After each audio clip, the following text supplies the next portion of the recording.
H ニュースチャンネルへようこそ。安全で幸せな1日を。この特別なホリデーシリーズ、ダブルテンススペシャルへようこそ。道路を歩いていると、国旗が風にはためく美しい景色を目にすることは難しくありません。しかし、軍旗には、特に血生臭い戦いを経験した悪を鎮める不思議な力があることをご存知ですか？彼らが醸し出す殺気と邪悪な力は波のものとは比べ物にならず、並大抵の発表では抗うことができない。軍旗は部隊間の精神的な強さを象徴し、軍の魂を表します。軍隊において、軍旗には多くの多重と深い意味が込められています。将兵が夜眠れず、ベッドに押し寄せる幽霊に不安を感じると、誰かが軍旗を持ち出して悪霊を追い払うだろう。部隊が混乱に遭遇した場合、部隊指揮官は軍旗の保護と部隊の安全と成功を祈る礼拝式も行います。ある少女がネット上で、軍隊には軍旗があるのに、なぜ軍隊内には悪い雰囲気が強く、怪談が多いと言われているのですか？と質問した。その理由の一つは、軍事キャンプは安価な場所に建てられることが多く、その中にはかつて集団墓地や正義の村があった場所もあり、それらは通常古代に艦が一時的に保管されていた場所でした。軍事キャンプは刑務所のように閉鎖されていたため、このような暗い噂が広まりました。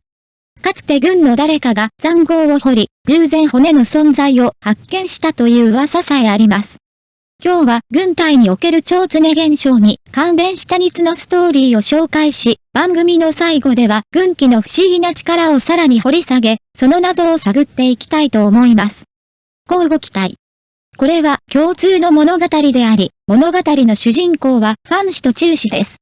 軍隊で起こったこの驚くべき体験を一人称で語ります。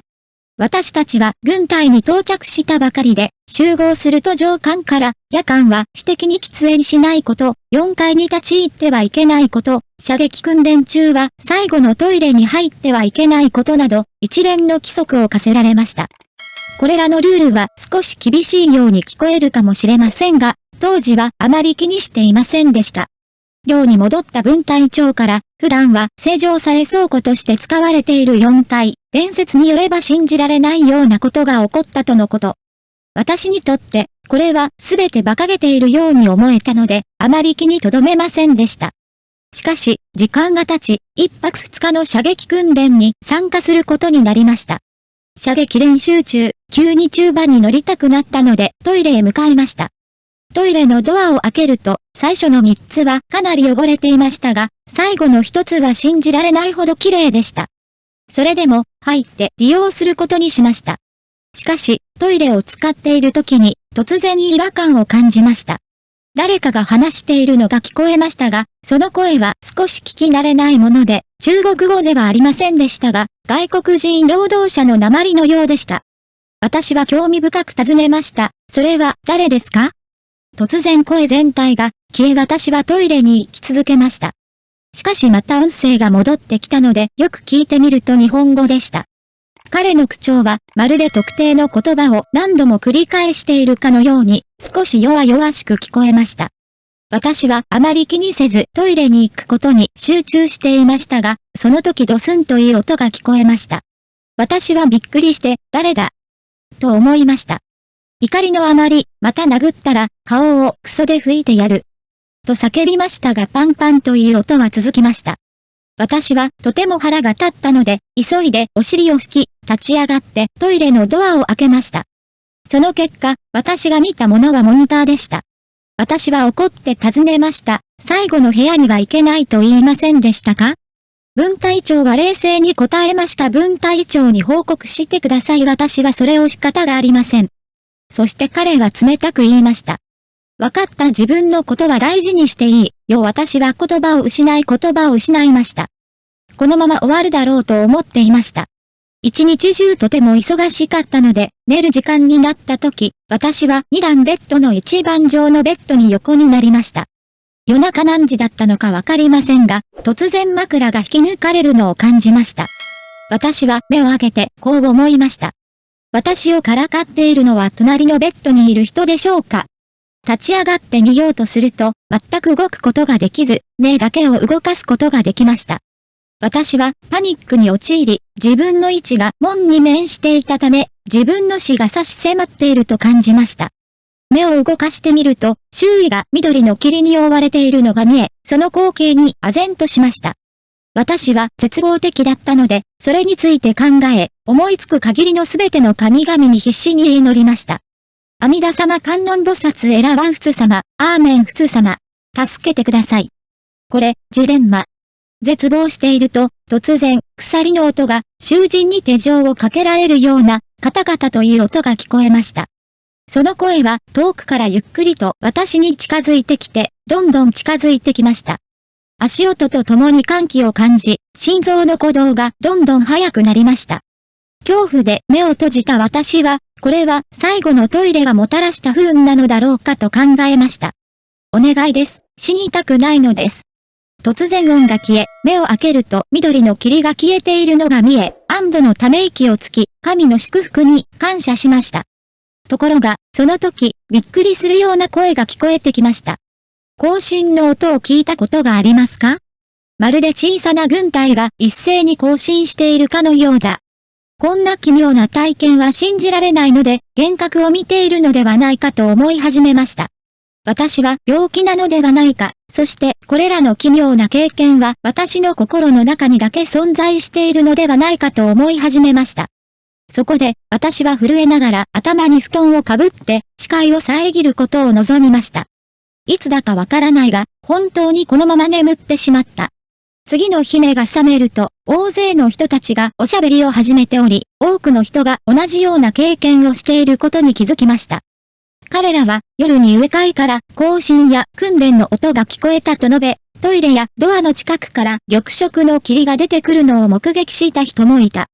幸いなことに、この射撃訓練は1泊2日で終わり、翌日には竜泉駐屯地に戻ることができ、ようやくこの恐ろしい場所から一時的に脱出することができました。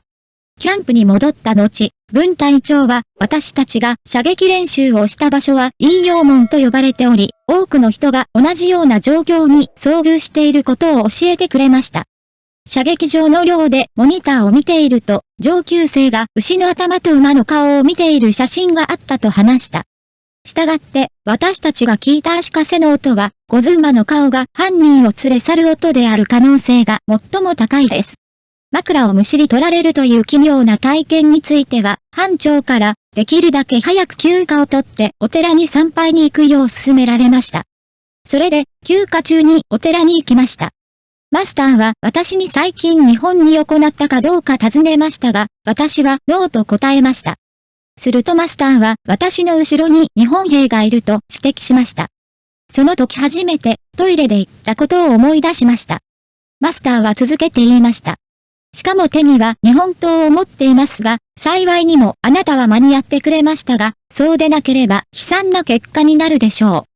主婦が祈り、いくつかの儀式を行った後、すべてが落ち着き、私は無事除隊しました。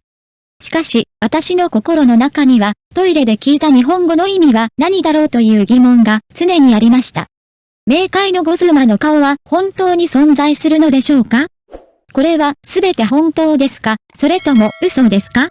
別の視聴者は、刑務所の代理奉仕中に経験した超常現象を共有しました。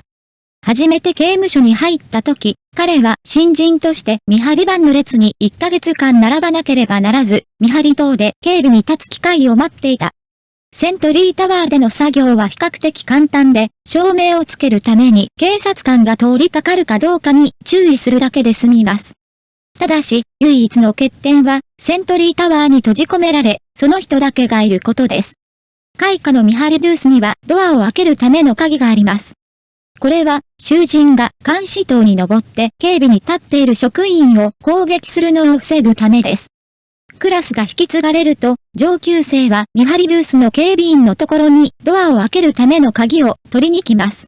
刑務所の代理人は、監視塔で影のエネルギーを感じた人もいると語り、ここが非常に暗いことを示していたと語った。刑務所では多くの超常現象が起こっていると聞いていますが、これらの奇妙な現象を説明することは常にできませんでした。このことは、一見超自然的なものは単に怖いだけなのか、それともそこには現実の要素があるのではないかということを人々に考えさせます。しかし、私は幽霊や神をあまり信じていません。徐々に私は経験豊富な監視塔になりました。ある日、私が監視塔に立っていると、パトロールから戻ってきたばかりのアリ隊員が塔の下に立って私を見上げているのが見えました。何が起こったのか興味深く彼に尋ねましたが、アリ船長は緊張しているようで、そそくさと立ち去ってしまいました。考えていると、監視塔のテーブルの上に長さ30センチ以上の髪の毛が残っていることに気づきました。私は困惑しました。軍隊の兵士たちは皆平らな頭をしていました。どうして彼らはそんなに長い髪を持つことができたのでしょうか？私が任務中に偶然アリ船長に会い、塔の下で何を見たのか尋ねずにはいられませんでした。先輩はゆっくりと言いました。巡回を終えて紹介塔の前を通りました。本当はあなたに挨拶したかったのですが、見上げると、あなたの後ろに乱れた女性が紹介塔に立っていたのが見えました。私は急いで立ち去りました。この話を聞いて私は内心少し感動しつつも適当に説明して自分を慰めようとしました。これは先輩の見方が間違っていたのかもしれないし、他にも説明できる理由があるのではないかと思います。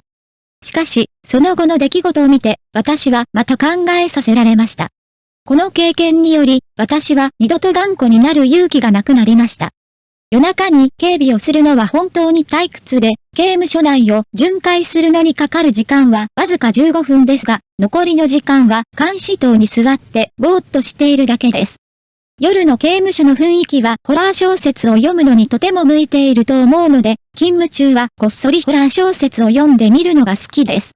私は午前2時から4時までのシフトでしばらく巡回した後、小説を読み始めました。セントリーブースにはモニターがないので検査を受けやすい場所です。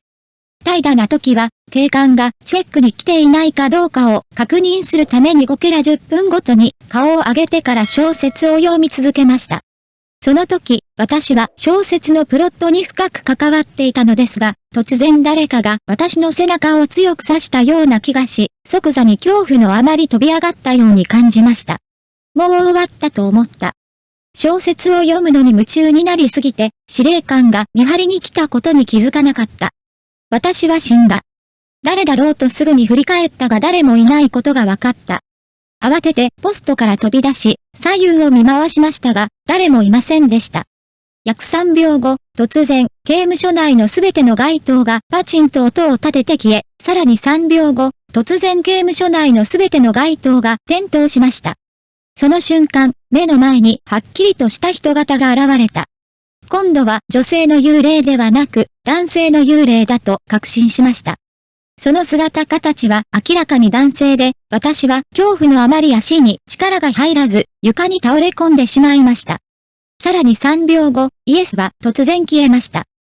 この時、私は何かが異常であると強く感じたので、すぐに監視カメラに行き、見張りをチェックするために誰かが出てきたかどうか尋ねました。CCTV は、すべて刑務所内での重刑者の争いを扱っているため、ノーと答えた。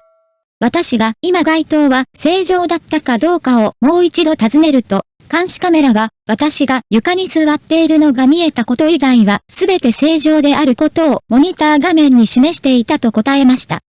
この時、私が聞いている間、誰もが青ざめました。偶然、警察官が通りかかり、私がパニックになっているのを見て、すぐに平和の遅れました。彼は私に、刑務所では思考力が低下する受刑者が多かったので、仕事が終わったら近くの寺院に参拝するように言いました。彼は私に、向こうのホラー小説を知らないだろうと思って覗いてはいけないと再度注意した。この経験により、私はあまり頑固になったり、無神論者であると公言したりする勇気がなくなりました。軍隊で最も不思議なことは将校の保護だけでなく、軍紀でもあると思います。軍紀には不思議な話がたくさんありますが、最もよく聞かれるのは、旗竿が折れると何か大きなことが起こるというものです。中華民国81年訓練を受けたばかりのネットユーザーが野旗が折れたという事件を報告しました。軍隊において、射撃訓練中にライフルが爆発することは非常に危険です。この爆発は手の中で1000倍の水押し鳥が爆発するようなもので、新兵にとっては重傷を負う可能性がある。ある新入社員は左手を骨折しそうになり、再装着された後、会社全体に一連の出来事が起こりました。ライアンキーを崇拝するには3日かかり、安全であると考えられていました。軍隊では、帽子の勲章や射旗、連隊旗には悪霊を抑える効果があると信じている老軍曹が多い。しかし、実際に戦争に参加した旗はより強力なエネルギーを持っており、悪霊を抑える力が残っているのは海流旗だけであると推定されており、特に学校歴史博物館に展示されている地旗は特別な力を持っていると考えられています。超自然的な力。一部のネチズンは自分には影と陽の目があり、旗の神秘的な力を知覚できると主張しています。騎手を求めたとき、その瞬間に大量の怒号が聞こえたため、全員がそれを避けなければならなかったと、騎手としての素晴らしい経験を共有した人もいました。騎手が持つ木の棒と砲次郎の重さは10キロにも満たないが、冬場に旗を持った際には汗だくになり、周囲の人々もその場から逃げ出した。軍旗が掲揚されるとすぐに士官たちは退場しなければならないが、これは表彰行列ではよくある光景だ。